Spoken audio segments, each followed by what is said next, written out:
அரசியல் களம் 2026 சட்டமன்ற தேர்தலை நோக்கி பரபரப்பாக நகர்ந்து கொண்டிருக்கும் இந்த நிலையில் நாம் தமிழர் கட்சியின் தலைமை ஒருங்கிணைப்பாளர் சீமான் முன்னெடுக்கும் வித்தியாச அரசியல் கவனம் ஈர்க்கிறது.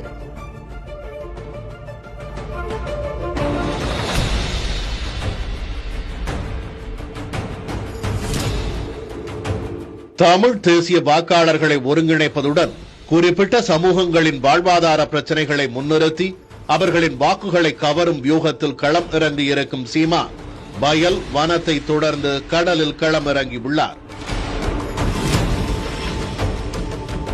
முதல் கட்டமாக ஜூலை 10ஆம் தேதி மதுரையில் நாம் தமிழர் கட்சியின் உழவர் பாசறை சார்பில் மேய்ச்சல் நிலம் எங்கள் உரிமை என்ற முழக்கத்துடன் ஆடு மாடுகளின் மாநாட்டை நடத்தினார் சீமான். ஆயிரக்கணக்கான ஆடு மாடுகளையும் அரசியல் மேடைக்கு அருகே கொண்டு வந்து பேசிய சீமான், கால்நடைகள் குடும்ப உறுப்பினர்கள் போன்றவை என்றும் 13.5 லட்சம் கோடி ரூபாய் மதிப்புள்ள பால் வணிகத்தை நம்பியிருக்கும் தமிழகத்தில் மேய்ச்சல் நிலங்கள் அபகரிக்கப்படுகிறது என்றும் குற்றம் சாட்டினார். பள்ளிக்கூடத்தில் ஒரு மாணவனுக்கு படிப்பு சரியாக வரவில்லை என்றால் ஆசிரியர் பெருமக்கள் நன்றாக சொல்லிக் கொடுங்கள். அதற்குத்தானே ஊதியம், அதுதானே உங்கள் பணி.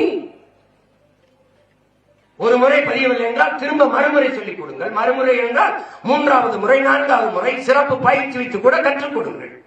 அதை விட்டுவிட்டு ஆடு மாடு மேய்க்கத்தான் லாயக்கு என்றால் ஆடு மாடு மேய்ப்பது அவ்வளவு இழிவு அவமானம் ஆகிவிட்டதா? ஆடு மாடு மேய்ப்பது அவமானம் அல்ல, வெகுமானம், வருமானம் என்பதை உணராதவரை உன் நாடு பொருளாதாரத்தில் வளராது. இதன் தொடர்ச்சியாக வனத்துறையால் மேய்ச்சல் உரிமை மறுக்கப்படுவதை கண்டித்து தேனி வனப்பகுதியில் ஆகஸ்ட் 3ஆம் தேதி தடையை மீறி மாடு மேய்க்கும் போராட்டம் நடத்தினார். ஆயிரக்கணக்கான மாடுகளை சீமான் மலைக்கு ஓட்டிச் செல்ல மேய்ச்சல்காரர்களுக்கும் வனத்துறைக்கும் இடையே தள்ளுமுள்ளு சம்பவங்களும் நிகழ்ந்தன.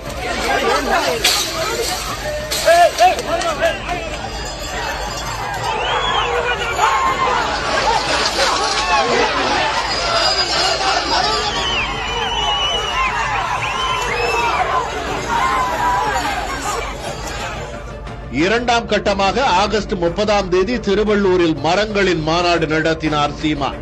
அப்போது பேசிய சீமான், நான் மரத்தை கட்டிப்பிடித்த போது சிரித்தார்கள் என்றும் வெள்ளைக்காரன் மரத்தை கட்டிப்பிடித்து படம் போட்டால் ரசிக்கிறார்கள் எனவும் பேசினார்.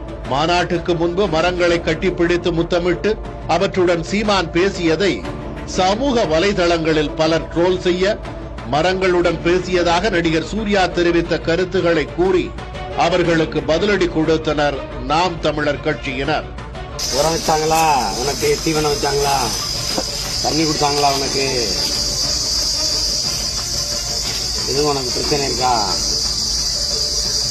மகிழ்ச்சியாரு உனக்கு. அடுத்த கட்டமாக நவம்பர் 15ஆம் தேதி தூத்துக்குடியில் கடல் அம்மா மாநாடு நடத்த திட்டமிட்டுள்ளார் சீமான்.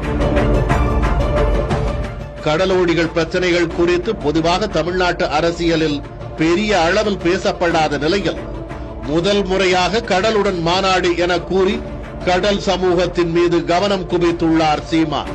இதற்காக திருச்செந்தூர் அருகே மீனவர்களுடன் படகில் சென்று கடலில் ஆய்வு மேற்கொண்டார். கடலையும் கடல் வாழ் உயிரினங்களையும் அணு உலைகள், சாயக்கழிவுகள், ஆலை கழிவுகளிலிருந்து பாதுகாப்பதே இந்த மாநாட்டின் நோக்கம் என்று அவர் தெரிவித்தார். அடுத்ததாக தண்ணீர் மாநாடு நடத்தவும் சீமான் திட்டமிட்டுள்ளதாக கூறப்படுகிறது.